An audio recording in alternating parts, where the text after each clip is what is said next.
ਸਿਰਜਣਾ ਦੇ ਅੰਗ ਸੰਗ ਨਾਲ ਜੁੜੇ ਸਰੋਤੇ ਇਹ ਗੱਲ ਭਲੀ ਭਾਂਤ ਜਾਣਦੇ ਨੇ ਕਿ ਅਸੀਂ ਹਫ਼ਤੇ 'ਚ ਇੱਕ ਵਾਰ ਤੁਹਾਡੀ ਮੁਲਾਕਾਤ ਕਿਸੇ ਕਲਮਕਾਰ ਨਾਲ, ਸਿਰਜਣਹਾਰੇ ਨਾਲ ਕਰਵਾਉਂਦੇ ਹਾਂ। ਅਜਿਹੇ ਸਿਰਜਣਹਾਰੇ ਜਿਹੜੇ ਇੱਥੋਂ ਦੇ ਲੋਕਾਂ ਦੀ ਗੱਲ ਕਰਦੇ ਆ, ਉਹ ਇਸ ਢੰਗ ਨਾਲ ਗੱਲ ਕਰਦੇ ਆ। ਉਹਨਾਂ ਦੀ ਗੱਲ ਕਰਨ ਦੇ ਢੰਗ 'ਚ ਵਿਸ਼ੇਸ਼ਤਾ ਇਹ ਹੁੰਦੀ ਹੈ ਕਿ ਸਾਰਿਆਂ ਨੂੰ ਇਹ ਲੱਗਦਾ ਕਿ ਇਹ ਮੇਰੀ ਗੱਲ ਹੋ ਰਹੀ ਹੈ। ਅੱਜ ਅਸੀਂ ਇਸ ਸਿਰਜਣਾ ਦੇ ਅੰਗ ਸੰਗ ਪ੍ਰੋਗਰਾਮ ਤਹਿਤ ਗੁਰਮੀਤ ਹਯਾਤਪੁਰੀ ਹੋਰਾਂ ਨਾਲ ਗੱਲਬਾਤ ਕਰਾਂਗੇ, ਤੁਹਾਡੀ ਮੁਲਾਕਾਤ ਕਰਾਵਾਂਗੇ। ਗੁਰਮੀਤ ਜੀ, ਤੁਹਾਡਾ ਸਿਰਜਣਾ ਦੇ ਅੰਗ ਸੰਗ ਪ੍ਰੋਗਰਾਮ ਵਿੱਚ ਅਦਾਰਾ ਨਵਾਂ ਜ਼ਮਾਨਾ ਵੱਲੋਂ ਤੇ ਉਸ ਦੇ ਹਜ਼ਾਰਾਂ ਦਰਸ਼ਕਾਂ ਵੱਲੋਂ ਬਹੁਤ ਬਹੁਤ ਸਵਾਗਤ। ਸਭ ਤੋਂ ਪਹਿਲਾਂ ਮੇਰੇ ਵੱਲੋਂ ਸਾਰੇ ਦਰਸ਼ਕਾਂ ਨੂੰ ਮੇਰੇ ਵੱਲੋਂ ਜੀ ਆਇਆਂ, ਸਤਿ ਸ੍ਰੀ ਅਕਾਲ। ਔਰ ਮੈਨੂੰ ਆਸ ਹੈ ਕਿ ਮੈਂ ਅੱਜ ਪਹਿਲੀ ਵਾਰੀ ਤੁਹਾਡੇ ਰੂਬਰੂ ਹੋਇਆ। ਅਟਵਾਲ ਸਾਹਿਬ ਦਾ ਧੰਨਵਾਦ, ਤੁਹਾਡਾ ਥੈਂਕ ਯੂ। ਸ਼ੁਕਰੀਆ ਗੁਰਮੀਤ ਜੀ। ਗੁਰਮੀਤ ਹਯਾਤਪੁਰੀ 1992 ਤੋਂ ਪੁਸਤਕ ਰੂਪ ਵਿੱਚ ਸਾਡੇ ਸਾਹਮਣੇ ਆਉਂਦਾ ਹੈ। ਮਮੀਰੇ ਦੀ ਗੰਢੀ ਉਹਦੀ ਪਹਿਲੀ ਕਾਵਿ ਪੁਸਤਕ ਹੈ। ਚਕਲਾ ਤੇ ਚੀਜ਼ ਬੋਟੀ ਦੂਜੀ ਕਾਵਿ ਪੁਸਤਕ ਹੈ। ਧੁੱਪ ਦਾ ਟੋਟਾ ਤੇ ਕਚਨਾਰ ਤੀਜੀ ਕਾਵਿ ਪੁਸਤਕ ਹੈ। ਤੇ ਫਿਰ ਇਹਨਾਂ ਤਿੰਨਾਂ ਵਿੱਚੋਂ ਚੋਣਵੀਆਂ ਕਵਿਤਾਵਾਂ ਲੈ ਕੇ ਤਰਵੈਣੀ ਦਾ ਰਿੜਕ, ਜਿਹੜੀ ਅੰਗਰੇਜ਼ੀ 'ਚ ਵੀ ਹੈ ਤੇ ਪੰਜਾਬੀ 'ਚ ਵੀ ਨਾਲ ਦੀ ਨਾਲ ਹੈ।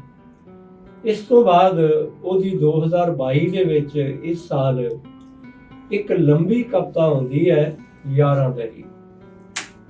ਉਸ ਤੋਂ ਬਿਨਾਂ 2011 ਦੇ ਵਿੱਚ ਉਹਦੀ ਕਹਾਣੀਆਂ ਦੀ ਕਿਤਾਬ ਆਉਂਦੀ ਹੈ। ਉਹ ਕਹਾਣੀਕਾਰ ਹੈ, ਉਹ ਕਵੀ ਹੈ, ਉਹ ਘੁਮੱਕੜ ਹੈ, ਉਹ ਵਿਦੇਸ਼ੀ ਹੈ, ਪ੍ਰਵਾਸੀ ਹੈ, ਪੰਜਾਬ ਦੇ ਰਹਿਣ ਵਾਲਾ ਆ। ਇਹ ਸਾਰੀਆਂ ਗੱਲਾਂ ਅੱਜ ਇਸ ਮੁਲਾਕਾਤ ਵਿੱਚ ਅਸੀਂ ਇੱਕ ਇੱਕ ਕਰਕੇ ਗੁਰਮੀਤ ਦੇ ਨਾਲ ਸਾਂਝੀਆਂ ਕਰਨ ਜਾ ਰਹੇ ਹਾਂ ਤੇ ਦਰਸ਼ਕਾਂ ਨੂੰ ਵੀ ਉਹ ਗੱਲਾਂ ਪਸੰਦ ਆਉਣਗੀਆਂ। ਗੁਰਮੀਤ ਜੀ, ਕਿ ਤੁਸੀਂ 1992 ਵਿੱਚ ਤੁਹਾਡੀ ਪਹਿਲੀ ਕਿਤਾਬ ਮਮੀਰੇ ਦੀ ਗੰਢੀ ਆਉਂਦੀ ਹੈ, ਪਰ ਜਦੋਂ ਉਹ ਕਿਤਾਬ ਤੁਹਾਡੀ ਆਈ ਸੀ, ਮੈਨੂੰ ਯਾਦ ਹੈ ਪਰਵਾਨਾ ਜੀ ਨਵਾਂ ਜ਼ਮਾਨਾ 'ਚ ਸੀ, ਤੇ ਜਦੋਂ ਉਹਨਾਂ ਨੇ ਮੈਨੂੰ ਕਿਤਾਬ ਇਹ ਪੜ੍ਹਨ ਨੂੰ ਦਿੱਤੀ ਤੇ ਮੈਨੂੰ ਇਹ ਲੱਗਦਾ ਸੀਗਾ ਕਿ ਇਹ ਕਿਤਾਬ ਪਰਵਾਨਾ ਜੀ ਕਹਿ ਰਹੇ ਆ ਕਿ ਕਿਸੇ ਸ਼ਾਇਰ ਦੀ ਪਹਿਲੀ ਕਿਤਾਬ ਹੈ, ਪਰ ਉਹ ਕਿਤਾਬ ਦੇ ਵਿੱਚ ਜਿਹੜੀ ਇੱਕ ਕਾਵਿਕ ਪਰਿਪੱਕਤਾ ਸੀ, ਉਹਦੇ ਤੋਂ ਮੈਨੂੰ ਲੱਗਦਾ ਸੀ ਕਿ ਇਸ ਸ਼ਾਇਰੀ ਦਾ ਸ਼ਾਇਰ ਜਿਹੜਾ ਹੈ ਉਹ ਕਿਤੇ ਪਹਿਲਾਂ ਤੋਂ ਇਹ ਸ਼ਾਇਰੀ ਦੀ ਮਸ਼ਕ ਵਿੱਚ ਪਿਆ ਹੋਇਆ। ਸੋ ਪਹਿਲਾ ਸਵਾਲ ਤਾਂ ਮੇਰਾ ਇਹ ਹੈ ਕਿ ਇਹ ਪੁਸਤਕ 1992 ਦੇ ਵਿੱਚ ਆਉਂਦੀ ਹੈ। ਤੁਹਾਡਾ ਕਵਿਤਾ ਲਿਖਣ ਦਾ, ਕਲਮਕਾਰੀ ਦਾ ਸਫ਼ਰ ਕਦੋਂ ਸ਼ੁਰੂ ਹੁੰਦਾ? ਜੀ, ਅਸਲ 'ਚ ਅਟਵਾਲ ਸਾਹਿਬ ਲਿਖਣ ਤੋਂ ਪਹਿਲਾਂ ਮੈਂ ਥੋੜਾ ਜਿਹਾ ਹੋਰ ਪਿੱਛੇ ਵੱਲ ਜਾਣਾ। ਹਾਂ, ਬਚਪਨ 'ਚ ਜਾਣਾ। ਠੀਕ। ਮੇਰਾ ਜਿਹੜਾ ਬਚਪਨ ਹੈ ਉਹ ਇੱਕ ਆਮ ਸਧਾਰਨ ਪਰਿਵਾਰ ਦੇ ਵਿੱਚ ਹੋਇਆ, ਪਲਿਆ ਮੈਂ। ਮੇਰੇ ਫਾਦਰ ਸਾਹਿਬ ਫੌਜ ਵਿੱਚ ਸੀ, ਫੌਜ 'ਚ ਰਿਟਾਇਰ ਹੋ ਕੇ ਉਹ ਘਰ ਆਏ। ਮੈਂ ਉਦੋਂ ਛੋਟਾ ਜਿਹਾ ਸੀਗਾ ਤੇ ਮਾਹੌਲ ਇਸ ਤਰ੍ਹਾਂ ਦਾ ਸੀ ਕਿ ਘਰ ਨੂੰ ਵੀ ਮੇਰੇ ਫਾਦਰ ਸਾਹਿਬ ਜਿਹੜੇ ਨਾ ਥੋੜਾ ਜਿੱਦਾਂ ਫੌਜੀਆਂ ਦਾ ਜਿਹੜਾ ਉਹਨਾਂ ਦਾ ਫੌਜ ਵਿੱਚ ਡਿਸਪਲਿਨ ਹੁੰਦਾ ਨਾ, ਉਸੇ ਤਰੀਕੇ ਨਾਲ ਹੀ। ਤੇ ਮੇਰੇ ਮਨ ਦੇ ਉੱਤੇ ਨਾ ਇੱਕ ਦਹਿਸ਼ਤ ਜੀ ਰਹੀ, ਜਿੱਦਾਂ ਮਤਲਬ ਨਾ ਵੀ ਬੰਦਾ ਅੰਦਰ ਆਪਣੇ ਫਾਦਰ ਤੋਂ ਬੜਾ ਡਰਦਾ ਸੀ। ਹਾਲਾਂਕਿ ਮੈਨੂੰ ਬੜਾ ਪਿਆਰ ਕਰਦੇ ਸੀ, ਪਰ ਮੈਂ ਡਰਦਾ ਸੀ। ਜਦੋਂ ਉਹਨਾਂ ਨੇ ਬਾਹਰ ਚੱਲ ਜਾਣਾ ਤੇ ਮੈਂ ਖੁਸ਼ ਰਹਿਣਾ ਤੇ ਮੈਂ ਸੋਚਣਾ ਵੀ ਲੇਟ ਹੀ ਘਰ ਆਉਣ ਤੇ ਚੰਗਾ ਜੀ। ਤੇ ਦੂਜੇ ਨੰਬਰ ਦੇ ਉੱਤੇ ਨਾ ਉਹਨਾਂ 'ਚ ਇੱਕ ਹੋਰ ਘਾਟ ਜਿਹੜੀ ਸੀ, ਚਲੋ ਪਿਓ ਤਾਂ ਸਾਰੇ ਚੰਗੇ ਹੁੰਦੇ, ਮੈਂ ਆਪਣੇ ਪਿਓ ਦਾ ਵਿਰੋਧ ਨਹੀਂ ਕਰਨਾ, ਪਰ ਜਿੱਥੋਂ ਤੱਕ ਕਵਿਤਾ ਨਾਲ ਜੁੜਦੀ ਹੈ ਉਹ ਨਾ ਮੇਰੀ ਮਾਂ ਨੂੰ ਕਈ ਵਾਰੀ ਨਾ ਪੁੱਟ ਫੰਡ ਵੀ ਕਰ ਲੈਣੇ ਇਸ ਤਰੀਕੇ ਦੇ ਨਾਲ, ਦੂਜੇ ਇਸ ਤਰ੍ਹਾਂ ਹੈ ਨਾ ਉਸ ਦੌਰ ਦੇ ਵਿੱਚ। ਹਾਂਜੀ। ਤੇ ਮੈਨੂੰ ਨਾ ਉਹ ਬੜਾ ਦੁੱਖ ਹੋਣਾ, ਮੈਂ ਛੋਟਾ ਜਿਹਾ ਕੁਝ ਨਾ ਕਰ ਸਕਣਾ। ਮੇਰੀ ਮਾਂ ਨੇ ਜਦੋਂ ਰੋਣਾ ਕਦੀ ਤੇ ਮੈਂ ਸੋਚਣਾ ਵੀ ਇਹ ਕਿਉਂ ਹੋ ਰਿਹਾ ਏਦਾਂ। ਤੇ ਮੇਰੇ ਮਨ ਦੇ ਅੰਦਰ ਨਾ ਕੁਝ ਇਦਾਂ ਦਾ ਵਿਦਰੋਹ ਜਿਹਾ ਪਲਦਾ ਰਿਹਾ। ਫਿਰ ਜਦੋਂ ਮੈਂ ਉਸ ਦੇ ਨਾਲ ਨਾਲ ਬਾਹਰ ਬੱਚਿਆਂ ਨਾਲ ਖੇਲਣਾ, ਗੁਰਦੁਆਰੇ ਤੇ ਚਲੇ ਜਾਣਾ, ਗੁਰਦੁਆਰੇ ਮੱਥਾ ਟੇਕਣਾ, ਤੇ ਉੱਥੇ ਜਦੋਂ ਪ੍ਰਸਾਦ ਮਿਲਣਾ ਤੇ ਉਹ ਜਿਹੜੇ ਭਾਈ ਸਾਹਿਬ ਹੋਣੇ ਬਜ਼ੁਰਗ, ਉਹ ਵੀ ਉਹਨਾਂ ਦੇ ਬਾਬਾ ਜੀ, ਤੇ ਉੱਥੇ ਵੀ ਜਦੋਂ ਮੈਂ ਦੇਖਣਾ ਵੀ ਯਾਰ ਇੱਥੇ ਵੀ ਥੋੜਾ ਵਿਤਕਰਾ ਹੋ ਰਿਹਾ, ਵੀ ਇਹ ਗੁਰਦੁਆਰੇ ਮਤਲਬ ਇਹਨਾਂ ਦੇ ਹੀ ਹੈ। ਔਰ ਇਹ ਜਿਹੜੀਆਂ ਚੀਜ਼ਾਂ ਮਨ ਦੇ ਵਿੱਚ ਬੈਠੀਆਂ ਰਹੀਆਂ, ਉਹ ਹੌਲੀ ਹੌਲੀ ਪਲਪਦੀਆਂ ਰਹੀਆਂ। ਤੇ ਮੈਂ ਜਵਾਨ ਹੋਇਆ, ਪੜ੍ਹਨ ਸ਼ੁਰੂ ਕੀਤਾ, ਤੇ 8ਵੀਂ ਵਿੱਚ ਜੀ ਮੇਰੀ ਪਹਿਲੀ ਕਵਿਤਾ ਜਿਹੜੀ ਹੈ ਨਾ ਉਹ ਛਪੀ ਸੀ। ਮੈਂ ਇੱਥੇ ਗੁਰਮੀਤ ਇੱਕ ਮਿੰਟ ਰੋਕ ਕੇ ਦਰਸ਼ਕਾਂ ਨਾਲ ਤੁਹਾਡੀ ਇਹ ਗੱਲ ਸਾਂਝੀ ਕਰਨ ਨੂੰ ਪਰਪੱਕ ਕਰਨ ਲਈ ਯਤਨ ਕਰਦਾ ਕਿ ਪਿਆਰੇ ਦਰਸ਼ਕੋ, ਜਿਹੜੇ ਮਾਹੌਲ ਦਾ ਜ਼ਿਕਰ ਗੁਰਮੀਤ ਨੇ ਕੀਤਾ, ਇਦਾਂ ਦੇ ਮਾਹੌਲ ਦੇ ਵਿੱਚੋਂ ਤੁਸੀਂ ਬਹੁਤ ਸਾਰੇ ਗੁਜ਼ਰੇ ਹੋਵੋਗੇ। ਉਹ ਮਾਹੌਲ ਤੁਹਾਨੂੰ ਯਾਦ ਆਉਂਦਾ ਹੈ। ਉਹ ਮਾਹੌਲ ਅਸਲ ਦੇ ਵਿੱਚ ਤੁਹਾਡੇ ਮਨ ਦੇ ਵਿੱਚ ਇੱਕ ਡਰ, ਇੱਕ ਭੈ ਦਾ ਮਾਹੌਲ ਸਿਰਜਦਾ। ਤੇ ਸਾਡਾ ਗੁਰਮੀਤ ਸ਼ਾਇਰ ਉਸ ਡਰ ਵਾਲੇ ਮਾਹੌਲ ਦਾ ਵਿਰੋਧ ਤਾਂ ਭਾਵੇਂ ਨਹੀਂ ਸੀ ਕਰ ਸਕਦਾ, ਪਰ ਇੱਕ ਹਸਾਸ ਮਨ ਵਾਲਾ ਵਿਅਕਤੀ ਉਸ ਵਿਰੋਧ ਨੂੰ ਕਵਿਤਾ ਦੇ ਵਿੱਚ ਉਲਝਣ ਦਾ ਯਤਨ ਕਰਦਾ। ਇਸੇ ਵਿੱਚੋਂ ਤੁਹਾਡੀ ਕਵਿਤਾ ਨਿਕਲੀ ਲੱਗਦੀ, ਜਿਵੇਂ ਤੁਸੀਂ 8ਵੀਂ 'ਚ ਜ਼ਿਕਰ ਕਰਨ ਲੱਗੇ ਸੀ ਜੀ।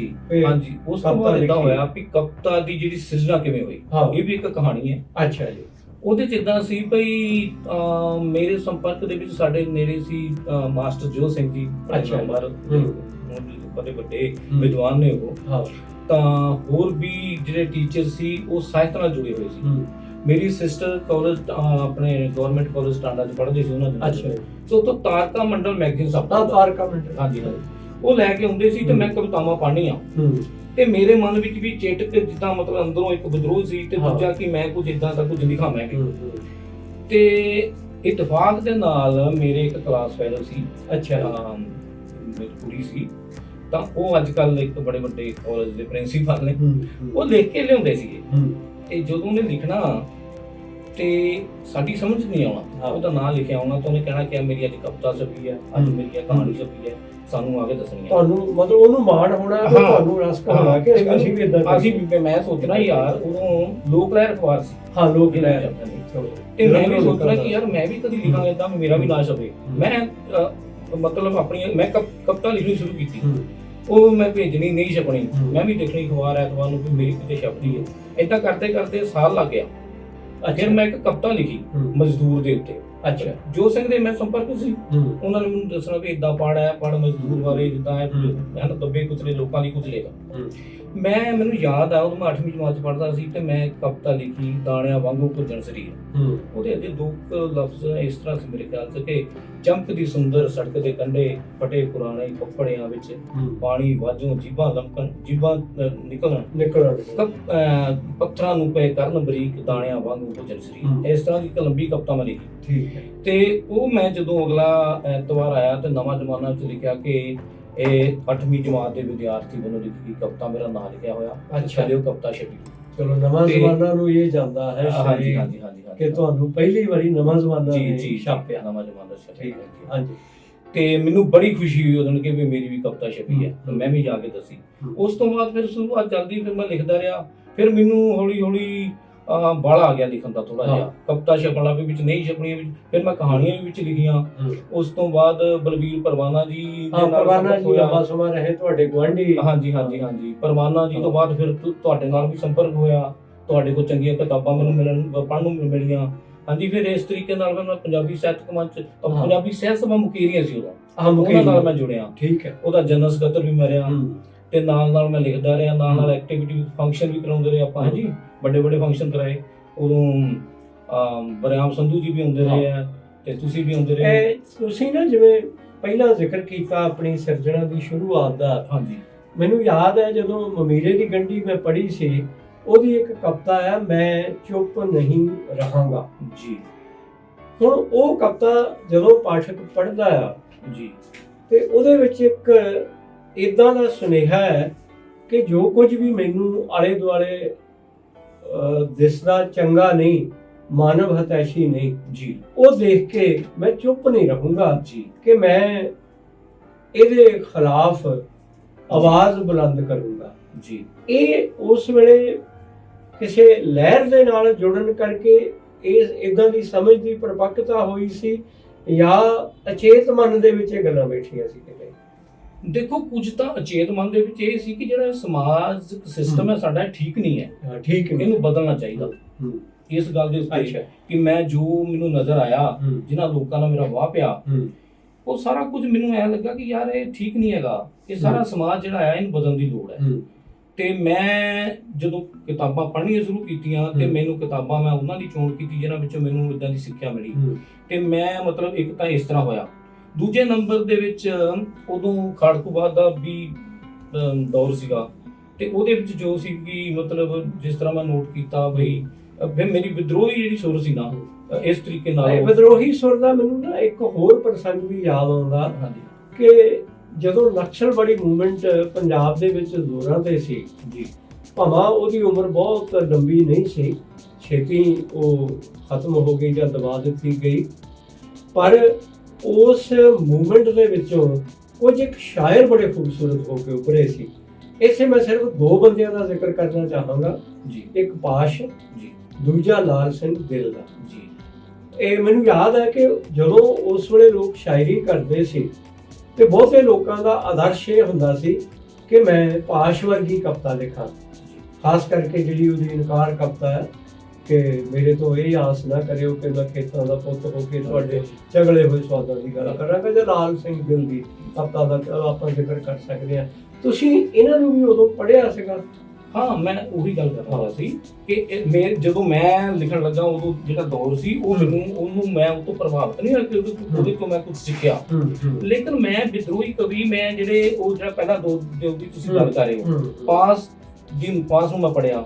ਫਿਰ ਇਸ ਤਰ੍ਹਾਂ ਦੇ ਮੈਂ ਚਾਹੁੰਦਾ ਸੀ ਵੀ ਇਹ ਜਿਹੜੀ ਲਹਿਰ ਹੈ ਇਹ ਠੀਕ ਨਹੀਂ ਹੈ, ਲੇਕਿਨ ਲਹਿਰ ਜਿਹੜੀ ਹੈ ਜਿਹੜੀ ਲੋਕਾਂ ਦੇ ਪੱਖ ਲਹਿਰ ਹੈ। ਇਹ ਗੱਲ ਦਾ ਤਾਂ ਗੁਰਮੀਤ ਮੈਂ ਵੀ ਜ਼ਿਕਰ ਕੀਤਾ ਕਿ ਉਹ ਲਹਿਰ ਨਾਲ ਸਾਡੇ ਮਤਭੇਦ ਹੋ ਸਕਦੇ ਹਨ, ਸਾਨੂੰ ਨਹੀਂ ਚੰਗੀ ਲੱਗਦੀ ਸੀ ਜਾਂ ਆਪਾਂ ਉਹਦੇ 'ਚ ਆ ਖਾਮੀਆਂ ਸੀ, ਪਰ ਉਹਦੇ ਵਿੱਚੋਂ ਜਿਹੜੀ ਸ਼ਾਇਰੀ ਉੱਭਰਦੀ ਆ ਪਾਸ਼ ਦੀ, ਉਹ ਮੈਨੂੰ ਐ ਲੱਗਦਾ ਕਿ ਅੱਜ ਤੱਕ ਵੀ ਪੰਜਾਬੀ ਦੀ ਸ਼ਾਇਰੀ 'ਚ ਮਾਣ ਮੱਤਾ ਨਾਮ ਹੈ। ਹਾਂਜੀ, ਬਿਲਕੁਲ ਮੈਂ ਉਸ ਢੰਗ ਨਾਲ ਜ਼ਿਕਰ ਕਰਦਾ। ਜੀ, ਬਿਲਕੁਲ।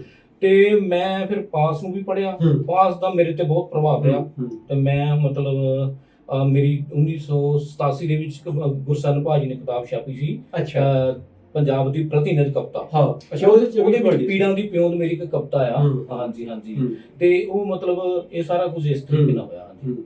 ਤੇ ਮੈਂ ਮਤਲਬ ਇਹ ਮਮੀਰੇ ਦੀ ਗੰਢੀ, ਚਕਲਾ ਤੇ ਚੀਜ਼ ਬੋਟੀ ਤੇ ਧੁੱਪ ਦਾ ਟੋਟਾ ਕਚਨਾਰ ਤੱਕ ਮੇਰੀ ਇਹ ਜਿਹੜੀ ਸੁਰ ਹੈ ਨਾ ਵਿਦਰੋਹੀ ਰਹੀ ਹੈ। ਇਹ ਪ੍ਰਭਾਵਿਤ ਕਹਿ ਲਓ, ਕੁਝ ਸਮਾਜ ਦੇ ਵਿੱਚ ਵਿਚਰਤ ਕਰਕੇ ਕਹਿ ਲਓ, ਤੇ ਸਾਹਿਤ ਇਹ ਸਾਹਿਤ ਤੋਂ ਮੈਂ ਪ੍ਰਭਾਵਿਤ ਕਾਫੀ ਹੋਇਆ। ਅੱਛਾ, ਇਹਨਾਂ ਤਿੰਨਾਂ ਕਿਤਾਬਾਂ ਦੇ ਨਾਮ ਜਿਹੜੇ ਆ ਨਾ ਜੀ, ਉਹ ਜਦੋਂ ਮੈਂ ਪਹਿਲਾਂ ਤੇਰੀ ਕਿਤਾਬ ਮਮੀਰੇ ਦੀ ਗੰਢੀ ਪੜ੍ਹੀ ਸੀ, ਉਦੋਂ ਵੀ ਮੈਨੂੰ ਐਂ ਲੱਗਦਾ ਸੀਗਾ ਕਿ ਇਹ ਵਿਸ਼ੇਸ਼ ਨਾਮ ਨੇ ਜੀ। ਆਮ ਤੌਰ ਤੇ ਕਵਿਤਾ ਦਾ ਨਾਂ ਕਿਸੇ ਕਵਿਤਾ ਜਿਹੜੀ ਵਿੱਚ ਹੋਵੇ ਉਹਦੇ ਨਾਂ ਤੇ ਰੱਖ ਦਿੰਦੇ ਆ, ਜਾਂ ਕੋਈ ਹੋਰ ਇਦਾਂ ਦਾ ਕਰਕੇ, ਪਰ ਇਦਾਂ ਦੇ ਜਿਵੇਂ ਮਮੀਰੇ ਦੀ ਗੰਢੀ ਹੈ, ਚਕਲਾ ਤੇ ਚੀਜ਼ ਬੋਟੀ ਹੈ, ਕੱਚ ਦਾ ਟੋਟਾ ਤੇ ਕਚਨਾਰ, ਧੁੱਪ ਦਾ ਟੋਟਾ ਤੇ ਕਚਨਾਰ ਹੈ, ਇਹ ਨਾਂ ਵਿਸ਼ੇਸ਼ ਤੌਰ ਤੇ ਰੱਖਣ ਦੇ ਪਿੱਛੇ ਕਿਹੜੀ ਭਾਵਨਾ ਸੀ ਗੁਰਮੀਤ? ਦੇਖੋ, ਜਿੱਦਾਂ ਮਮੀਰੇ ਦੀ ਗੰਢੀ ਆ ਸਾਡੀ ਲੋਕ ਸ਼ੈਲੀ ਦੇ ਵਿੱਚ ਪਿਆ ਹੋਇਆ ਆ ਕਿ ਆਮ ਤੌਰ ਤੇ ਕਿਹਾ ਜਾਂਦਾ ਕਿ ਮਮੀਰੇ ਦਾ ਜਿਹੜੀ ਗੰਢੀ ਹੈ ਇਹ ਇੱਲ ਦੇ ਆਲ੍ਹਣੇ ਵਿੱਚੋਂ ਲੱਭਦੀ ਹੈ, ਤੇ ਇੱਲ ਜਿਹੜੀ ਹੈ, ਇੱਲ ਦਾ ਜਿਹੜਾ ਬੱਚਾ ਨਾ ਉਹਨਾਂ ਜੰਮਦਾ, ਤੇ ਜਦੋਂ ਉਹ ਇਹ ਗੰਢੀ ਨੂੰ ਉਹਦੀਆਂ ਅੱਖਾਂ 'ਚ ਪਾਉਂਦੀ ਹੈ ਤੇ ਉਹਨੂੰ ਇੰਨੀ ਲੋ ਲੱਗਦੀ ਆ ਤੇ ਉਹ ਦੇਖੋ ਉੜਦਾ ਝਪਟ ਮਾਰ ਕੇ ਤੇ ਸੱਪ ਨੂੰ ਵੀ ਫੜ ਲੈਂਦਾ ਹੈ। ਮੇਰੇ ਮਨ ਦੇ ਵਿੱਚ ਇਹ ਸਾਡੇ ਇਲਾਕੇ ਦੇ ਵਿੱਚ ਵੀ ਹੈ, ਇਹਦੀਆਂ ਅੱਖਾਂ ਦੇ ਵਿੱਚ ਯਾਰ ਇਹ ਮਮੀਰੇ ਦਾ ਸੁਰਮਾ ਪਾਇਆ ਨੇ, ਇਹਦੀਆਂ ਅੱਖਾਂ ਬਹੁਤ ਤੇਜ਼ ਹੈ। ਇਹ ਬਿੰਬ ਫਿਰ ਮੇਰੇ ਦਿਮਾਗ ਦੇ ਵਿੱਚ ਕਿਤੇ ਬੈਠਾ ਰਿਹਾ ਹੋਣਾ, ਤੇ ਮਤਲਬ ਮਮੀਰੇ ਦੀ ਗੰਢੀ ਤੇ ਇਦਾਂ ਉਪਜੀ। ਤੇ ਉਹ ਤੁਸੀਂ ਅਸਲ ਦੇ ਵਿੱਚ ਉਹ ਜਿਹੜੀ ਮਮੀਰੇ ਦੀ ਗੰਢੀ ਵਾਲਾ ਸੁਰਮਾ ਹੈ, ਉਹ ਉਹਨਾਂ ਲੋਕਾਂ ਦੀਆਂ ਅੱਖਾਂ ਮੈਂ ਕਹਿੰਦਾ ਜਿਹੜੇ ਅੱਖਾਂ ਮੀਟ ਰਹੇ। ਜੀ, ਬਿਲਕੁਲ। ਇਸੇ ਤਰ੍ਹਾਂ ਦੂਜੇ ਨਾਮ ਵੀ ਜਿਹੜੇ ਦੂਜੇ ਆ, ਚਕਲਾ ਤੇ ਚੀਜ਼ ਬੋਟੀ। ਹਾਂਜੀ। ਤੇ ਚਕਲਾ ਤੇ ਚੀਜ਼ ਬੋਟੀ ਵੀ ਇੱਕ ਲੰਬੀ ਕਵਿਤਾ ਹੈ। ਉਹਦੇ ਵਿੱਚ ਵੀ ਮੈਂ ਮਤਲਬ ਇੱਕ ਔਰਤ ਦਾ ਜ਼ਿਕਰ ਕੀਤਾ ਹੈ ਕਿ ਜਿਹਦੇ ਤੇ ਸਾਡੀ ਔਰਤ ਨੂੰ ਕਿੱਥੋਂ ਲੈ ਕੇ ਤੇ ਕਿੱਥੇ ਪਹੁੰਚਾ ਦਿੱਤਾ ਜਾਂਦਾ। ਚਕਲੇ ਤੇ ਬੈਠੀ ਜਿਹੜੀ ਔਰਤ ਹੈ ਉਹ ਸਾਡਾ ਮਤਲਬ ਸਾਡਾ ਇੱਕ ਰਿਸ਼ਤਾ ਹੀ ਹੈ, ਜਿਹਨੂੰ ਉੱਥੇ ਪਹੁੰਚਾ ਦਿੱਤਾ ਗਿਆ, ਉਹਨੂੰ ਕਿਸ ਤਰੀਕੇ ਨਾਲ ਹੈ ਉਹ ਚੀਜ਼ ਬੋਟੀ ਹੈ। ਹਾਂ, ਚੀਜ਼ ਬੋਟੀ ਹੈ।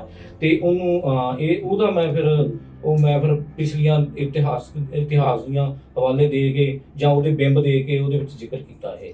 ਇਹ ਚੀਜ਼ ਬੋਟੀ ਮੈਨੂੰ ਯਾਦ ਹੈ ਕਿ ਜਦੋਂ ਬਰਸਾਤਾਂ ਦੇ ਦਿਨ ਹੁੰਦੇ ਹਾਂਜੀ, ਇੱਕੋ ਲਾਲ ਰੰਗ ਦਾ ਜੀ ਇੱਕ ਜੀਪ ਜਿਹਾ ਹੁੰਦਾ ਤੇ ਘੁੰਮਦੀ ਫਿਰਦੀ ਹੈ, ਉਹ ਬੜੀ ਸੁੰਦਰ ਲੱਗਦੀ ਹੈ ਜੀ। ਕਿੱਥੇ ਚੀਜ਼ ਬੋਟੀ ਤੇ ਕਿੱਥੇ ਉਹ ਚਕਲੇ ਤੇ ਬੈਠੀ ਹੈ। ਇਹ ਵਡੰਬਨਾ ਜਿਹੜੀ ਹੈ, ਖੂਬਸੂਰਤੀ ਨੂੰ ਕਿੱਥੇ ਤੱਕ ਪਹੁੰਚਾ ਦਿੱਤਾ ਸਾਡੇ ਸਮਾਜ ਨੇ, ਸਾਡੇ ਉਹਨਾਂ ਲੋਕਾਂ ਨੇ, ਉਹ ਚਾਹੇ ਉਹ ਧਰਮ ਨਾਲ ਵੀ ਜੁੜੇ ਹੋਣ, ਚਾਹੇ ਉਹ ਕਿਸ ਤਰ੍ਹਾਂ ਦੇ ਵੀ ਹੋਣ। ਇਸੇ ਤਰ੍ਹਾਂ ਧੁੱਪ ਦਾ ਟੋਟਾ ਤੇ ਕਚਨਾਰ, ਕਚਨਾਰ ਦਾ ਰੁੱਖ ਮੈਂ ਅੱਜ ਆ ਰਿਹਾ ਸੀਗਾ ਤੇ ਉਹ ਸੜਕ ਦੇ ਦੋਨੀ ਪਾਸੇ ਨਾ ਕਚਨਾਰ ਦੇ ਚਿੱਟੇ ਤੇ ਪੀਲੇ ਤੇ ਗੁਲਾਬੀ ਫੁੱਲ ਖਿੜੇ ਹੋ ਸੀ ਤੇ ਮਹਿਕ ਰਹੇ ਸੀਗੇ। ਤੇ ਇਹਦੇ ਵੀ ਪਿੱਛੇ ਕੋਈ ਇਦਾਂ ਦੀ ਭਾਵਨਾ ਸੀ। ਹਾਂਜੀ, ਇਹਦੇ ਵਿੱਚ ਨਾ ਅਸਲ 'ਚ ਮੈਂ ਫਿਰ ਚਾਹੁੰਦਾ ਸੀ ਕਿ ਇੱਕ ਲੰਬੀ ਕਵਿਤਾ ਲਿਖਾਂ। ਉਦੋਂ ਜਦੋਂ ਸਦਾਮ ਹੁਸੈਨ ਦੇ ਉੱਤੇ ਹਮਲਾ ਕੀਤਾ ਨਾ, ਅੱਛਾ, ਇਹ ਉਸ ਦੌਰ ਦੀ ਕਵਿਤਾ ਹੈ, ਜਦੋਂ ਅਮਰੀਕਾ ਨੇ ਉਹਨੂੰ ਫੜ ਲਿਆ ਤੇ ਉਹਨੂੰ ਮਾਰਿਆ। ਤੇ ਮੈਂ ਪੈਸੇ, ਚਲੋ ਮੈਨੂੰ ਨਹੀਂ ਪਤਾ ਕਿ ਉਹ, ਚਲੋ ਠੀਕ ਹੈ, ਉਹਦੀ ਸੋਚ ਕਿਸ ਤਰ੍ਹਾਂ ਦੀ ਕਿਵੇਂ ਸੀ ਵਰਲਡ ਲੈਵਲ ਦੇ ਉੱਤੇ, ਪਰ ਜੋ ਜਿਸ ਤਰੀਕੇ ਨਾਲ ਉਹਨੂੰ ਮਾਰਿਆ ਉਹ ਮੈਨੂੰ ਥੋੜਾ ਜਿਹਾ ਹੋਇਆ ਕਿ ਮਤਲਬ ਯਾਰ ਜ਼ਿਆਦਤੀ ਹੋਈ ਹੈ। ਤੇ ਉਹ ਇੱਕ ਨਾਇਕ ਹੈ ਉਹਨਾਂ ਨੂੰ, ਬਿਲਕੁਲ ਨਾ। ਹਾਂਜੀ। ਤੇ ਮੈਂ ਦਰਖਤਾਂ ਦਾ ਸੰਵਾਦ ਕਰ ਇਦਾਂ ਦੀ ਮੇਰੇ ਮਨ ਚ ਆਈ ਕਿ ਦਰਖਤਾਂ ਗੱਲਾਂ ਕਰ ਰਹੇ ਆ। ਉਹ ਸਾਡੇ ਦੱਖਣ ਤੋਂ ਸ਼ੁਰੂ ਹੋ ਕੇ ਕਚਨਾਰ ਦਾ ਕਚਨਾਰ ਜਿਹੜਾ ਸਾਡਾ ਉਹ ਲਾਈਮ ਦੀਆਂ ਟਾਹਣੀਆਂ ਨਾਲ ਗੱਲਾਂ ਕਰਦੇ, ਫਿਰ ਉਹ ਦੂਜੇ ਤੀਜੇ ਅਮਰੀਕਾ ਤੱਕ ਦੇ ਦਰਖਤ ਜਿਹੜੇ ਆਪੋ ਵਿੱਚ ਗੱਲਾਂ ਕਰਦੇ ਆ। ਹਾਂਜੀ, ਤੇ ਉਹ ਆ ਕੇ ਉੱਥੇ ਫਿਰ ਉਹ ਮਤਲਬ ਇਹ ਲੰਬੀ ਕਵਿਤਾ ਜਦੋਂ ਤੁਸੀਂ ਇਹਨੂੰ ਪੜ੍ਹੋਗੇ ਨਾ ਤੇ ਤੁਹਾਨੂੰ ਐ ਲੱਗੇਗਾ ਕਿ ਦਰਖਤਾਂ ਨਾਲ ਨਹੀਂ ਗੱਲਾਂ ਕਰ ਰਹੇ, ਰਾਜਨੀਤੀ, ਸਾਰੇ ਵਰਲਡ ਦੀ ਰਾਜਨੀਤੀ ਹੈ, ਉਹਦਾ ਪਤਾ ਲੱਗ ਰਿਹਾ ਉਸ ਕਵਿਤਾ ਦੇ ਰਾਹੀਂ ਕਿ ਕਿਵੇਂ ਕੀ ਹੋ ਰਿਹਾ ਹੈ। ਉਹਨੂੰ ਮਾਰਨ ਤੱਕ ਦਾ ਜ਼ਿਕਰ ਹੈ, ਵੀ ਜਿੱਦਾਂ ਮੈਂ ਕਹਿੰਦਾ ਵੀ ਉਹਦੇ ਜੰਡ ਤੇ ਜਿਹੜੇ ਹੈਗੇ ਉੱਥੇ ਤੱਕ ਉਹ ਹੈ ਨਾ, ਇਦਾਂ ਦੀ ਗੱਲ। ਜੰਡ ਤਾਂ ਆਪਣੇ ਪੰਜਾਬੀ ਭਾਈਚਾਰੇ ਦੇ ਲਾਈਮ ਦੀਆਂ ਟਾਹਣੀਆਂ ਦਿੱਤੀ, ਹਾਂਜੀ, ਲਾਈਮ ਦੀਆਂ ਟਾਹਣੀਆਂ ਦੀ ਗੱਲ ਕੀਤੀ ਹੈ ਤੇ ਚੈਰੀ ਦੀ ਗੱਲ ਕੀਤੀ ਆ। ਹਾਂਜੀ, ਹੋਰ ਦਰਖਤ ਜਿਹੜੇ ਅਮਰੀਕਾ ਜਾਂ ਸਾਰਿਆਂ ਦਾ ਜ਼ਿਕਰ ਕਰਦੇ ਹੋਏ ਉਹਨੂੰ ਮੈਂ ਫਿਰ ਇੱਥੇ ਤੱਕ ਲਿਆ। ਪੰਜਾਬੀ ਸ਼ਾਇਰੀ 'ਚ ਵੈਸੇ ਵੀ ਜਿਹੜੇ ਰੁੱਖ ਹੈ ਨਾ, ਉਹਨਾਂ ਦਾ ਜ਼ਿਕਰ ਬਹੁਤ ਹੁੰਦਾ, ਚਾਹੇ ਸ਼ਿਵ ਕੁਮਾਰ ਬਟਾਲਵੀ ਵੀ ਹੋਵੇ, ਸੁਰਜੀਤ ਪਾਤਰ ਹੋਵੇ, ਬਹੁਤ ਰੁੱਖਾਂ ਦਾ ਇਹਦੇ ਵਿੱਚ ਜ਼ਿਕਰ ਕੀਤਾ ਹੈ ਜੀ। ਤੇ ਫਿਰ ਜਦੋਂ ਤੁਸੀਂ ਇਹਨਾਂ ਤਿੰਨਾਂ ਨੂੰ ਤਰਵੈਣੀ ਦਾ ਰਿੜਕ ਪ੍ਰਕਾਸ਼ਿਤ ਕਰਵਾਈ ਹੈ ਜੀ, ਉਹਦੇ 'ਚ ਕੋਈ ਚੋਣਵੀਆਂ ਕਵਿਤਾਵਾਂ ਇਹਨਾਂ ਤਿੰਨਾਂ ਦੀਆਂ ਪਾਈਆਂ ਉਹਦੇ 'ਚ, ਤੇ ਨਾਲ ਉਹ ਅੰਗਰੇਜ਼ੀ ਵਿੱਚ ਵੀ ਹੈ। ਹਾਂਜੀ, ਅਸਲ 'ਚ ਇਸ ਤਰ੍ਹਾਂ ਹੋਇਆ ਜੀ ਵੀ ਮੈਂ ਫਿਰ ਇੱਥੋਂ ਅਮਰੀਕਾ ਚਲਾ ਗਿਆ ਸੀ, ਪ੍ਰਵਾਸੀ ਬਣ ਗਿਆ ਸੀ। ਤੇ ਉੱਥੇ ਫਿਰ ਮੈਨੂੰ ਜਦੋਂ ਮੈਂ ਇਹਨਾਂ ਦੇ ਆਧਾਰ ਤੇ, ਕਿਤਾਬਾਂ ਦੇ ਆਧਾਰ ਤੇ ਮੈਂ ਕੇਸ ਪਾਇਆ ਵੀ ਮੈਂ ਇੱਕ ਲੇਖਕ ਹਾਂ ਤੇ ਮੈਂ ਇੱਥੇ ਰਹਿਣਾ ਚਾਹੁੰਦਾ। ਮੈਨੂੰ ਥੋੜੀ ਪ੍ਰੋਬਲਮ ਵੀ ਇੱਥੇ ਆਈ ਸੀ ਉਹਦੇ ਕਰਕੇ, ਤੇ ਉਹਨਾਂ ਨੇ ਫਿਰ ਕਿਤਾਬਾਂ ਮੇਰੇ ਕੋਲ ਮੰਗੀਆਂ ਸੀ ਸਾਰੀਆਂ ਕਿ ਇਹਨਾਂ ਦੀ ਟ੍ਰਾਂਸਲੇਸ਼ਨ ਸਾਨੂੰ ਕਰ। ਅੱਛਾ, ਤੇ ਫਿਰ ਮੈਂ ਇੱਕ ਤਾਂ ਇਹ ਤਿੰਨਾਂ ਕਿਤਾਬਾਂ ਦਾ ਜਿਹੜਾ ਤਰਵੈਣੀ ਦਾ ਰਿੜਕ, ਇਹਨਾਂ ਦੇ ਵਿੱਚੋਂ ਮੇਨ ਕਵਿਤਾਵਾਂ ਜਿਹੜੀਆਂ ਸੀ ਉਹਨਾਂ ਦੀ ਇੱਕ ਕਿਤਾਬ ਛਪਾਈ। ਉਹਨਾਂ ਦਿਨਾਂ ਵਿੱਚ ਹੀ ਮੇਰੀ ਅੰਮ੍ਰਿਤ ਕੁੰਡ ਕਹਾਣੀਆਂ ਮੇਰੇ ਕੋਲ ਪਈਆਂ ਹੋਈਆਂ ਸੀ ਪਹਿਲਾਂ ਲਿਖੀਆਂ ਹੋਈਆਂ। ਜਦੋਂ ਮੈਂ ਲਿਖਣਾ ਸ਼ੁਰੂ ਕੀਤਾ ਮੈਂ ਨਾਲ ਕਹਾਣੀ ਵੀ ਲਿਖਦਾ ਰਿਹਾ। ਉਹ ਕਹਾਣੀਆਂ ਮੇਰੇ ਕੋਲ ਪਈਆਂ ਸੀ ਤੇ ਉਹਨਾਂ ਕਹਾਣੀਆਂ ਦੀ ਵੀ ਕਿਤਾਬ ਉਹਨਾਂ ਦਿਨਾਂ ਵਿੱਚ ਹੀ ਆਈ, ਅੰਮ੍ਰਿਤ ਕੁੰਡ। ਠੀਕ ਹੈ। ਕਹਾਣੀਆਂ ਦੀ ਆਪਾਂ ਬਾਅਦ 'ਚ ਗੱਲ ਕਰਦੇ ਹਾਂ ਜੀ। ਇਸ ਸਾਲ ਜਿਹੜੀ ਤੁਹਾਡੀ ਲੰਬੀ ਇੱਕ ਕਵਿਤਾ ਆਈ ਆ, 80 ਸਫ਼ੇ ਤੋਂ ਵੱਧ ਆਕਾਰ ਵਿੱਚ ਫੈਲੀ ਹੋਈ ਹੈ ਜੀ, ਉਹਦਾ ਨਾਮ ਹੈ ਯਾਰਾਂ ਦਰੀ ਜੀ। 12 ਦਰੀ ਤੋਂ ਸਾਡੇ ਦਰਸ਼ਕ ਭਲੀ ਭਾਂਤ ਜਾਣੂ ਨੇ ਜੀ, ਪਰ ਇਹ ਯਾਰਾਂ ਦਰੀ ਕੀ ਹੋਈ? ਅਸਲ 'ਚ ਨਾ ਅਮਰੀਕਾ ਮੈਨੂੰ ਲਿਖਣ ਦਾ ਬਹੁਤਾ ਮੌਕਾ ਨਹੀਂ ਮਿਲਿਆ ਕਿਉਂਕਿ ਮੈਂ ਕੰਮ ਕਰਦਾ ਰਿਹਾ ਜ਼ਿਆਦਾ। ਮੇਰੇ ਅੰਦਰ ਕਵਿਤਾ ਜਿਹੜੀ ਆ ਉਹ ਪਲਪਦੀ ਰਹੀ। ਮੈਂ ਸੋਚਦਾ ਸੀ ਵੀ ਯਾਰ ਹੁਣ ਜਾ ਕੇ ਨਾ ਜਦੋਂ ਮੈਨੂੰ ਥੋੜਾ ਜਿਹਾ ਟਾਈਮ ਮਿਲਿਆ ਤਾਂ ਮੈਂ ਲੰਬੀ ਕਵਿਤਾ ਲਿਖਾਂਗਾ। ਔਰ ਮੈਨੂੰ ਜਦੋਂ ਛੁੱਟੀ ਮਿਲੀ, ਮੈਨੂੰ ਪੀਆਰ ਮਿਲ ਗਈ ਤੇ ਮੈਂ ਆਇਆ ਪੰਜਾਬ। ਫਿਰ ਮੈਂ 3 ਮਹੀਨੇ ਮੈਂ ਘਰ ਰਿਹਾ। ਅੱਛਾ, ਤੇ ਮੈਂ ਫਿਰ ਨਾ ਮੇਰੇ ਮਨ ਸੀ ਵੀ ਕੋਈ ਲੰਬੀ ਕਵਿਤਾ ਲਿਖਾਂ।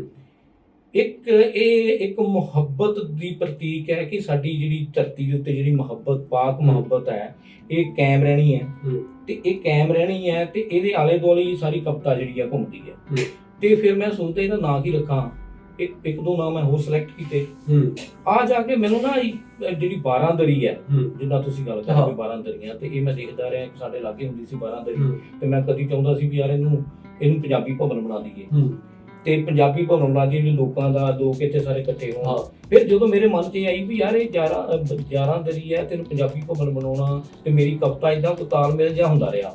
ਫਿਰ ਮੈਂ ਇਹਦੇ ਚੋਂ ਕੱਢਿਆ ਕਿ ਇਹਨੂੰ ਮਤਲਬ ਜਿਹੜੀ ਮੈਂ ਮੁਹੱਬਤ ਦੀ ਗੱਲ ਕਰ ਰਿਹਾ, ਇਹਦਾ ਨਾਂ ਅਚਾਨਕ ਹੀ ਮੇਰੇ ਮਨ ਵਿੱਚ ਆ ਗਿਆ ਵੀ 11 12 11 ਦਰੀ।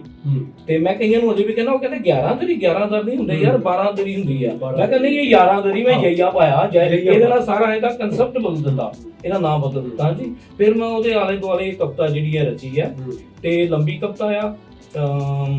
ਇਹ ਮੈਂ ਮਤਲਬ ਸ਼ੁਰੂ ਤੋਂ ਲੈ ਕੇ ਜਦੋਂ ਧਰਤੀ ਹੋਂਦ ਵਿੱਚ ਆਈ ਹੈ ਉਦੋਂ ਤੋਂ ਲੈ ਕੇ ਅੱਜ ਤੱਕ ਜਿਹੜਾ ਮਨੁੱਖ ਆ ਉਹਨੇ ਕਿੰਨੀ ਪ੍ਰਾਪਤੀ ਕੀਤੀ ਹੈ, ਤੇ ਉਹਦੇ ਵਿੱਚ ਅਸੀਂ ਕਿੰਨੇ ਇੱਕ ਦੂਜੇ ਦੇ ਬੈਰ ਵਿਰੋਧ ਵੀ ਪਾਏ ਹੈ, ਇਹ ਸਾਰਾ ਕੁਝ ਨੂੰ ਮੈਂ ਇਹਨੂੰ ਲਿਖਣ ਦੀ ਕੋਸ਼ਿਸ਼ ਕੀਤੀ ਹੈ, ਤੇ ਕਿੰਨਾ ਕੁ ਕਾਮਯਾਬ ਹੋਇਆ ਇਹ ਤਾਂ ਨਹੀਂ। ਇਹ ਮੈਂ ਇੱਕ ਵਾਰੀ ਤੋਂ ਵੱਧ ਵਾਰੀ ਪੜ੍ਹੀ ਹੈ ਜੀ। ਇਹਦੇ ਵਿੱਚ ਇੱਕ ਤਾਂ ਜਿਵੇਂ ਤੁਸੀਂ ਜ਼ਿਕਰ ਕਰ ਹੀ ਦਿੱਤਾ ਕਿ ਇਹ ਜਦੋਂ ਧਰਤੀ ਹੋਂਦ 'ਚ ਆਈ ਉਦੋਂ ਤੋਂ ਸ਼ੁਰੂ ਕੀਤੀ ਹੈ ਜੀ, ਪਰ ਮੈਂ ਇਤਿਹਾਸ ਦਾ ਸਾਹਿਤ ਦਾ ਵਿਦਿਆਰਥੀ ਹਾਂ ਤੇ ਮੈਨੂੰ ਉਹ ਪ੍ਰਸੰਗ ਖਾਸ ਕਰਕੇ, ਕਿਉਂਕਿ ਜਿਹੜਾ ਸਾਲ ਕੁ ਪਹਿਲਾਂ ਇੱਕ ਬੜਾ ਲੰਬਾ ਕਿਸਾਨ ਅੰਦੋਲਨ 1 ਸਾਲ ਤੋਂ ਵੱਧ ਚੱਲਿਆ ਸੀ, ਮੈਨੂੰ ਉਹਦਾ ਜਿਹੜਾ ਜ਼ਿਕਰ ਹੈ ਉਹ ਬੜਾ ਮਾਰਮਕ ਲੱਗਿਆ ਜੀ। ਉਹ ਇਸ ਕਰਕੇ ਕਿ ਇਹਦਾ ਜਿਹੜਾ ਇਤਿਹਾਸਕ ਪ੍ਰਸੰਗ ਆ, ਇਤਿਹਾਸਕ ਪਿਛੋਕੜ ਹੈ ਜੀ, ਕਿਉਂਕਿ ਪੰਜਾਬ ਦੇ ਲੋਕ ਜਿਹੜੇ ਨੇ ਜੂਝਣਾ ਇਹਨਾਂ ਦੇ ਰਗ ਦੇ ਵਿੱਚ ਬੈਠੀ ਹੈ।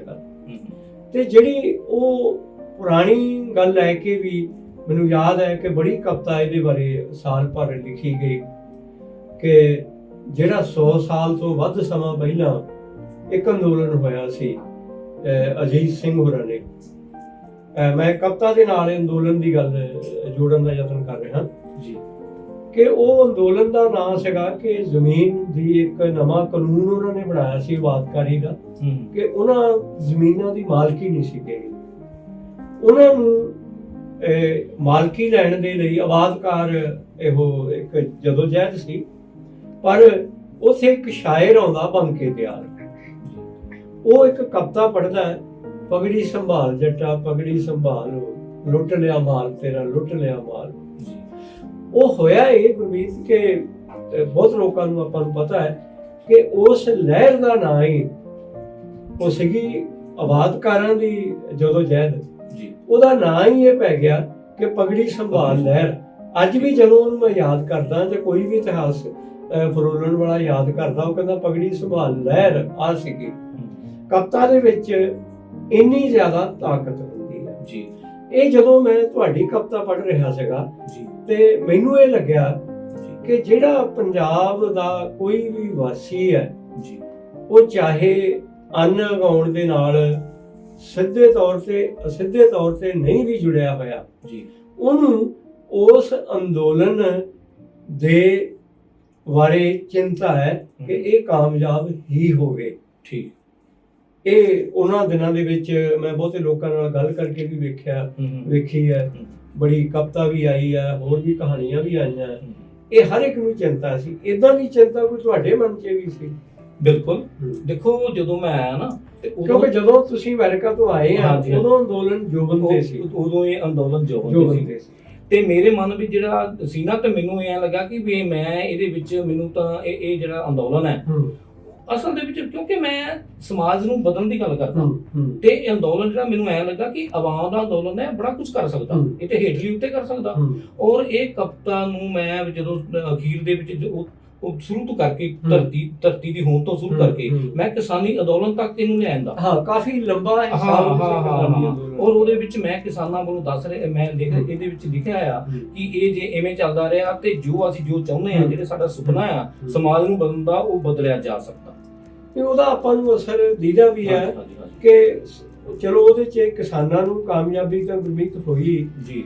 ਇੱਕ ਜਿਹੜੇ ਉਸ ਅੰਦੋਲਨ ਨੇ ਨਾ ਲੋਕਾਂ ਦੇ ਵਿੱਚ ਨਵੀਂ ਚੇਤਨਾ ਜਗਾ ਦਿੱਤੀ ਜੀ ਜੀ ਜੀ ਕਿ ਜ਼ਰੂਰੀ ਨਹੀਂ ਕਿ ਹਾਕਮ ਦੀ ਗੱਲ ਮੰਨਣੀ ਹੀ ਮੰਨਣੀ ਹੈ, ਉਹਦਾ ਵਿਰੋਧ ਵੀ ਹੋ ਸਕਦਾ ਹੈ। ਬਿਲਕੁਲ। ਕਿਉਂਕਿ ਜਿਸ ਤਰ੍ਹਾਂ ਦੇ ਬਿਰਤਾਂਤ ਇਸ ਅੰਦੋਲਨ ਬਾਰੇ ਸਿਰਜੇ ਗਏ ਜੀ, ਕੇਂਦਰ ਵਿੱਚ ਹਕੂਮਤ ਕਰ ਰਹੇ ਲੋਕਾਂ ਵੱਲੋਂ ਕਿ ਇਹ ਖਾਲਿਸਤਾਨੀ ਆ, ਇਹ ਆ, ਇਹ ਉਹ ਆ, ਉਹਨਾਂ ਸਾਰਿਆਂ ਨੂੰ, ਇਹ ਹਰਿਆਣਵੀ ਆ, ਇਹ ਪੰਜਾਬੀ ਆ, ਇਹ ਫਲਾਨੇ ਆ, ਢਮਕਾਨੇ ਆ, ਉਸ ਸਾਰੀ ਚੀਜ਼ ਨੂੰ ਇਸ ਅੰਦੋਲਨ ਨੇ ਰੱਦ ਕੀਤਾ। ਇਹ ਅਸਲ 'ਚ ਉਦੋਂ ਦਾ ਹੀ ਅੰਦੋਲਨ ਆ ਜਿਹੜਾ 1907 ਦੇ ਵਿੱਚ ਅਜੀਤ ਸਿੰਘ ਤੇ ਉਹਦੇ ਹੋਰ ਸਾਥੀਆਂ ਨੇ ਕੀਤਾ ਸੀ ਜੀ। ਉਸ ਅੰਦੋਲਨ ਦੀ ਇਹ ਜਿਹੜੀ ਹੈ ਇਹ ਇੱਕ ਵੱਖਰੀ ਆਪਾਂ ਇਹਨੂੰ ਸ਼ਾਖਾ ਕਹਿ ਸਕਦੇ ਹਾਂ। ਹੁਣ ਯਾਰਾਂਦਰੀ ਦੇ ਵਿੱਚ ਮੈਨੂੰ ਇੱਕ ਹੋਰ ਜਿਹੜੀ ਗੱਲ ਇਹ ਨਜ਼ਰ ਆਉਂਦੀ ਹੈ ਜੀ ਕਿ ਯਾਰਾਂਦਰੀ ਯਾਰਾਂ ਵਾਂਗੂ ਮਿਲ ਕੇ ਬੈਠਣ ਦੀ ਗੱਲ ਹੈ ਜੀ, ਕਿ ਉਹ ਦਰ ਜਿਹਦੇ ਵਿੱਚ ਦੀ ਦੁਸ਼ਮਣ ਵੀ ਆਵੇ ਹਾਂਜੀ, ਤੇ ਉਹ ਯਾਰ ਬਣ ਕੇ ਆਵੇ।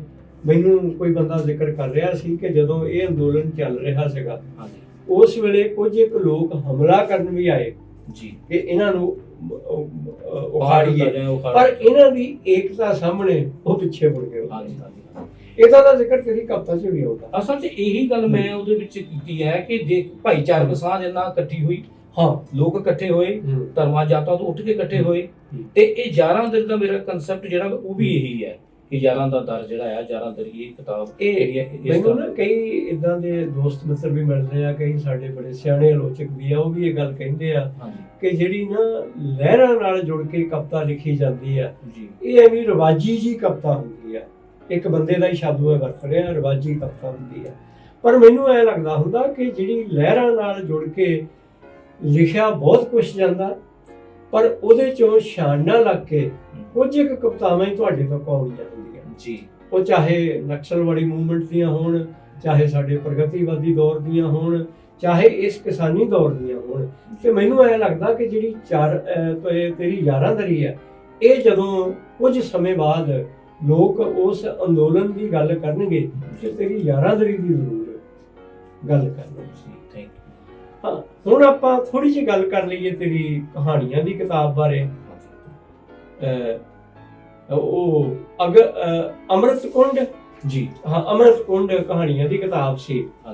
ਉਹਦੇ 'ਚ ਕਾਫੀ ਕਹਾਣੀਆਂ ਸੀ ਕਿ ਉਹਦੇ 'ਚ ਇੱਕ ਦੋ ਯਾਦਗਾਰੀ ਕਹਾਣੀਆਂ ਬਾਰੇ ਕੀ ਕਹਿਣਾ ਚਾਹੁੰਦਾ? ਦੇਖੋ, ਇਹ ਜਿਹੜੀਆਂ ਕਹਾਣੀਆਂ ਨਾ ਜੀ, ਇਹ ਕੁਝ ਤਾਂ ਮੇਰੇ ਨਾਲ ਵਾਪਰੀਆਂ ਹੋਈਆਂ ਜਿਨ੍ਹਾਂ ਨੂੰ ਮੈਂ ਮਤਲਬ ਇੱਕ ਮਤਲਬ ਕਹਾਣੀ ਦਾ ਰੂਪ ਦਿੱਤਾ। ਹੱਡ ਬੀਤੀ ਸੀ। ਜਿਵੇਂ ਕਿ ਜੇਬ ਕਤਰੀ ਕਹਾਣੀ ਹੈ ਇਹਦੇ 'ਚ। ਅੱਛਾ, ਮੈਂ ਦਿੱਲੀ 'ਚ ਘੁੰਮ ਰਿਹਾ ਸੀਗਾ ਤੇ ਮੇਰੇ ਲਾਗੋਂ ਇੱਕ ਕੁੜੀ ਖਹਿ ਕੇ ਲੰਘੀ। ਅੱਛਾ, ਤੇ ਮੈਂ ਥੋੜੀ ਦੇਰ ਦੇਖਿਆ ਤੇ ਮੇਰਾ ਬਟੂਆ ਹੈ ਨਹੀਂ, ਤੇ ਉਹ ਜਿੰਨੇ ਕੇ ਪੈਸੇ ਥੋੜੇ ਬਹੁਤੇ ਸੀਗੇ, ਮੈਂ ਇੱਧਰ ਮੈਂ ਕਿਹਾ ਯਾਰ ਹੁਣ ਕੀ ਕਰਾਂ, ਤੂੰ ਖਤਮ ਹੋ ਗਈ ਗੱਲ। ਅੱਛਾ, ਉਹ ਮੈਂ ਜਦੋਂ ਪਿੰਡ ਆ ਗਿਆ ਪੰਜਾਬ, ਤੇ ਉਹ ਬਟੂਏ ਦੇ ਵਿੱਚ ਨਾ ਮੇਰੀ ਆਈਡੀ ਸੀ। ਉਦੋਂ ਮੈਂ ਆਈਟੀ ਪੜ੍ਹਦਾ ਹੁੰਦਾ ਪਠਾਨਕੋਟ।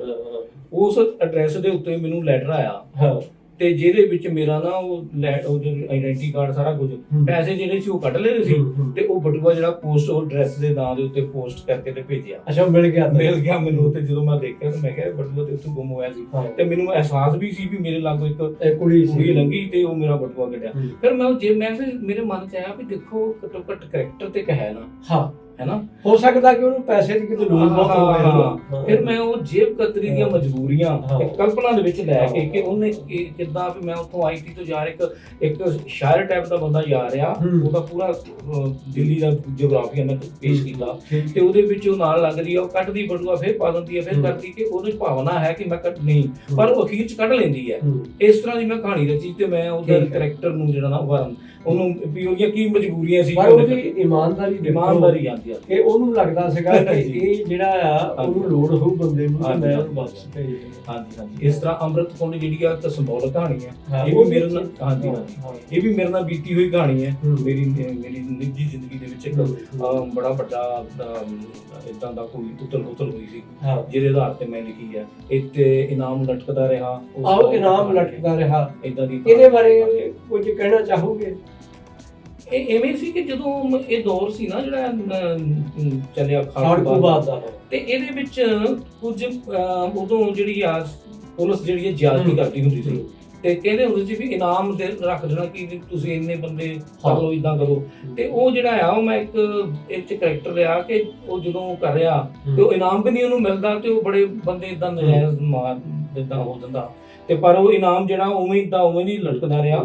ਤੇ ਇਸੇ ਤਰੀਕੇ ਨਾਲ ਹੀ ਜਿਹੜੀ ਇਹ ਮੂਵਮੈਂਟ ਵੀ ਆ ਉਹ ਵੀ ਇੱਧਰ ਇਹ ਗੱਲ ਹੁਣ ਤੇ ਸੁਪਰੀਮ ਕੋਰਟ 'ਚ ਵੀ ਹੋ ਗਈ ਕਿ ਇਹ ਜਿਹੜੇ ਸੀਗੇ ਨਾ ਨਕਲੀ ਮੁਕਾਬਲੇ ਜੀ ਉਹ ਸਿਰਫ ਸਟਾਰ ਵਧਾਉਣ ਦੇ ਲਈ ਹਾਂਜੀ ਇਹ ਪੁਲਿਸ ਵਾਲਿਆਂ ਨੇ ਹਾਂਜੀ, ਕਰਕੇ ਹੁਣ ਕੁਝ ਪੁਲਿਸ ਵਾਲੇ ਸਜ਼ਾ ਵੀ ਭੁਗਤ ਰਹੇ ਆ, ਜੀ ਕੁਝ ਵਿੱਚੋਂ ਇਸ ਸੰਸਾਰ 'ਚੋਂ ਚਲੇ ਗਏ ਆ। ਹਾਂਜੀ। ਹੋਰ ਕਿਸੇ ਕਹਾਣੀ ਦਾ ਇਦਾਂ ਦੀ ਬਾਕੀ ਇਹਦੇ ਵਿੱਚ ਕੁਝ ਹੋਰ ਕਹਾਣੀਆਂ ਜਿਹੜੀਆਂ ਹੈਗੀਆਂ ਜਿਹੜੀਆਂ ਸਾਡੇ ਖਿੱਤੇ ਨਾਲ ਜੁੜੀਆਂ ਹੋਈਆਂ ਠੀਕ ਹੈ ਇੱਧਰ ਦੇ ਲੋਕਾਂ ਨਾਲ ਹੈ ਜੀ। ਇੱਕ ਮੈਂ ਨਾ ਬਚਵਾਹੀ ਬਾਰੇ ਪੁੱਛਣਾ ਚਾਹੂੰਗਾ ਕਿ ਬਚਵਾਹੀ ਦਾ ਤੁਸੀਂ ਬਾਰ-ਬਾਰ ਜ਼ਿਕਰ ਕਰਦੇ ਹੋ, ਉਹ ਭੂਗੋਲਿਕ ਤੌਰ ਤੇ ਕਿਹੜਾ ਇਲਾਕਾ ਹੈ ਤੇ ਉਹਦੀ ਕੀ ਖਾਸੀਅਤ ਹੈ? ਜੀ ਅਸਲ ਦੇ ਵਿੱਚ ਜਿਸ ਇਲਾਕੇ 'ਚ ਮੈਂ ਰਹਿੰਦਾ ਜੀ ਇਹਨੂੰ ਬਚਵਾਹੀ ਦਾ ਇਲਾਕਾ ਕਹਿੰਦੇ ਆ। ਇਹ ਮੁਕੇਰੀਆਂ ਤੋਂ ਲੈ ਕੇ ਹਾਜੀਪੁਰ ਦੇ ਨਾਲ ਦੀ ਤਲਵਾੜਾ ਨੀਮ ਪਹਾੜੀ ਇਲਾਕਾ ਮਤਲਬ ਕੰਢੀ ਦੀ ਸ਼ੁਰੂਆਤ ਜਿਹੜੀ ਇੱਥੋਂ ਹੁੰਦੀ ਹੈ ਬਚਵਾਹੀ ਤੋਂ। ਠੀਕ ਹੈ। ਤੇ ਇਹਦੇ ਵਿੱਚ ਤੇ ਕਿਹਾ ਜਾਂਦਾ ਵੀ ਉਦੋਂ ਪਾਣੀ ਬੜਾ ਹੁੰਦਾ, ਪਾਣੀ ਦੇ ਵਿੱਚ ਵਾਹੀ ਕਰਦੇ ਸੀ ਲੋਕ, ਬੱਚ ਕੱਚ ਨੂੰ ਆਬਾਦ ਕਰਕੇ ਇਹਨੂੰ ਇਸ ਜ਼ਮੀਨ ਨੂੰ ਆਬਾਦ ਕੀਤਾ ਗਿਆ ਤੇ ਉਤੋਂ ਇਹਦਾ ਨਾਮ ਬਚਵਾਹੀ ਪੈ ਗਿਆ। ਤੁਹਾਡੀ ਬੋਲੀ ਦਾ ਵੀ ਥੋੜਾ ਫਰਕ ਹੈ। ਇੱਕ ਤੁਹਾਡੇ ਖਾਣ ਵਾਲੀ ਚੀਜ਼ ਬੜੀ ਖੂਬਸੂਰਤ ਹੁੰਦੀ ਹੈ, ਬੜੀ ਯੂਨੀਕ ਹੁੰਦੀ ਹੈ ਜੀ। ਉਹ ਜਦੋਂ ਕਿਤੇ ਮੈਂ ਤੇਰੇ ਕੋਲ ਜਾਵਾਂ ਤੇ ਉਹ ਤੁਸੀਂ ਪਰੋਸਦੇ ਵੀ ਹੋ, ਉਹਨੂੰ ਕੀ ਮਾਣੀ ਕਹਿੰਦੇ ਹੋ? ਉਹਨੂੰ ਦੇਖੋ ਜੀ ਇਦਾਂ ਆ ਕਿ ਸ਼ਾਰਟ ਭਾਸ਼ਾ ਦੇ ਵਿੱਚ ਨਾ ਕਈ ਵਾਰ ਅਸੀਂ ਸ਼ੂਗਰ ਦੇ ਨਾਲ ਕਹਿੰਦੇ DCM, ਦਾਲ ਚੌਲ ਮਾਣੀ। ਦਾਲ ਚੌਲ ਮਾਣੀ, ਹਾਂਜੀ ਹਾਂਜੀ। ਦਾਲ ਹੁੰਦੀ ਹੈ ਛੋਲਿਆਂ ਤੋਂ ਮਾਹਾਂ ਦੀ, ਤੇ ਮਾਣੀ ਜਿਹੜਾ ਆ ਉਹ ਕੱਦੂ ਦੇ ਨਾਲ ਬਣਾਇਆ ਜਾਂਦਾ ਆ, ਖੱਟ ਮਿੱਠਾ ਜਿਹਾ। ਠੀਕ। ਤਾਂ ਚੌਲ ਹੁੰਦੇ ਆ, ਇਹ ਸਾਡੀ ਮਤਲਬ ਉਹ ਜਿਹੜਾ ਮਾਣੀ ਆ ਸਪੈਸ਼ਲ ਡਿਸ਼ ਹੈ। ਹਾਂਜੀ ਸਪੈਸ਼ਲ ਡਿਸ਼ ਹੈ। ਤੇ ਮਾਣੀ ਜਿਹੜਾ ਹੈ ਉਹ ਸਾਡੇ ਇਲਾਕੇ ਦਾ ਜਿਹੜਾ ਨਾ ਉਹ ਬਹੁਤ ਮਸ਼ਹੂਰ ਹੈ। ਤੇ ਜਦੋਂ ਕਿਤੇ ਦੂਰੋਂ ਸੱਜਣ ਆਉਂਦੇ ਨਾ ਤੇ ਅਸੀਂ ਜਦੋਂ ਫੰਕਸ਼ਨ ਵੀ ਕਰਾਈਦਾ ਤਾਂ ਉਹਦੇ ਵਿੱਚ ਇਹ ਡਿਸ਼ ਜਿਹੜੀ ਹੈ। ਸੋ ਪਿਆਰੇ ਦਰਸ਼ਕੋ, ਅੱਜ ਆਪਾਂ ਗੁਰਮੀਤ ਹਯਾਤਪੁਰੀ ਦੀ ਸਿਰਜਣਾ ਬਾਰੇ ਗੱਲਾਂ ਕੀਤੀਆਂ, ਉਹਦੇ ਵਿਸ਼ੇਸ਼ ਭੂਗੋਲਿਕ ਖਿੱਤੇ ਬਾਰੇ ਗੱਲਾਂ ਕੀਤੀਆਂ। ਭਾਸ਼ਾ ਜਦੋਂ ਤੁਸੀਂ ਅੱਧਾ ਘੰਟਾ ਗੁਰਮੀਤ ਨੂੰ ਸੁਣੋਗੇ ਤੁਹਾਨੂੰ ਇਹ ਲੱਗੂਗਾ ਕਿ ਆਹ ਜਿਹੜਾ ਸ਼ਬਦ ਆ ਇਹ ਇਸ ਤਰ੍ਹਾਂ ਨਹੀਂ, ਇਹ ਇਸ ਤਰ੍ਹਾਂ ਬੋਲਣਾ ਚਾਹੀਦਾ ਸੀ। ਇਹੋ ਹੀ ਅਸਲ ਦੇ ਵਿੱਚ ਬਚਵਾਹੀ ਦੀ ਖਾਸੀਅਤ ਹੈ। ਉਹ ਤੁਸੀਂ ਪਛਾਣੋਗੇ, ਮਾਣੋਗੇ। ਜੇ ਕਿਤੇ ਉਸ ਇਲਾਕੇ 'ਚ ਗਏ ਤੇ ਮਾਣੀ ਦਾ ਆਨੰਦ ਵੀ ਮਾਣਿਓ। ਤੇ ਗੁਰਮੀਤ ਤੋਂ ਸਾਨੂੰ 11 ਦਰੀ ਤੋਂ ਬਾਅਦ ਹੋਰ ਬੜੀਆਂ ਦਰੀਆਂ ਦੀਆਂ ਆਸਾਂ ਨੇ। ਸੋ ਗੁਰਮੀਤ ਜੀ, ਤੁਸੀਂ ਸਾਡੇ ਪ੍ਰੋਗਰਾਮ 'ਚ ਆਏ, ਤੁਹਾਡਾ ਬਹੁਤ ਬਹੁਤ ਧੰਨਵਾਦ। ਅਡਵਾਂਸ ਸਾਹਿਬ, ਤੁਸੀਂ ਮੈਨੂੰ ਸਰੋਤਿਆਂ ਦੇ ਰੂਬਰੂ ਕੀਤਾ, ਤੁਹਾਡਾ ਵੀ ਬਹੁਤ ਬਹੁਤ ਸ਼ੁਕਰੀਆ। Thank you.